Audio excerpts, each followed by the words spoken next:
I was angry at God for letting this happen. My me-focused life was shattered. I was afraid I was going crazy. Exhausted from trying to hold it all in and act like I was okay. I felt completely lost. Resentful that life was going on like normal for everyone else. I was lonely, scared of my new normal. I had an intense longing for things as they used to be.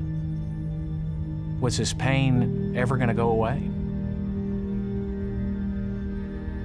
I lost my husband suddenly, and we had 3 young children. I lost 4 family members in 6 weeks. A miscarriage halfway through my pregnancy. Several friends in high school, and more recently, my father to heart failure.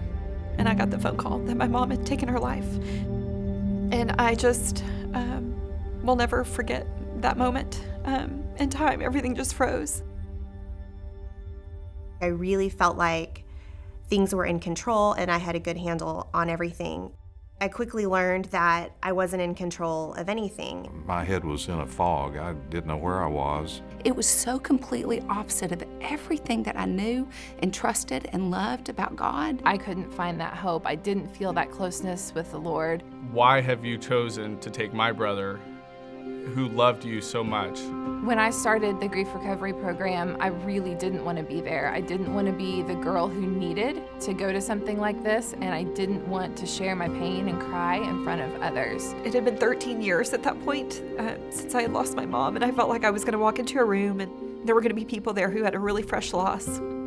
And I would be taking something away by walking in with my old loss. When I got there, though, I was made to feel so at ease that I could express myself and get it off my chest. That what I experienced was common with other people. And man, that was freeing. It was so freeing to find out that I wasn't just crazy.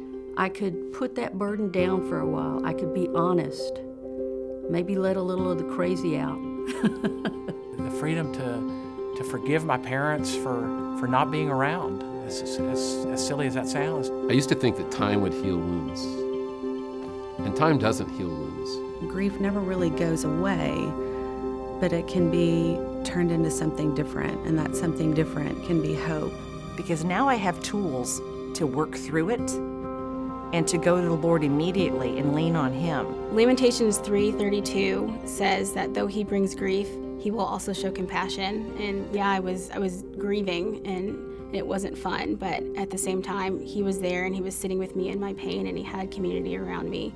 Feelings of loss that bring us together and help us to support each other in ways that bring us outside of our situations to a greater understanding of the bigger picture of what God's trying to do. Jesus tells us there's going to be many troubles in this world, but to take heart, I have overcome the world. I can take the next step. I can do the next thing. I was relying on myself, the power of one, instead of relying on the power of the one, that I could find true recovery in. Through grief recovery, I found that it's not so much about death, but it's about life.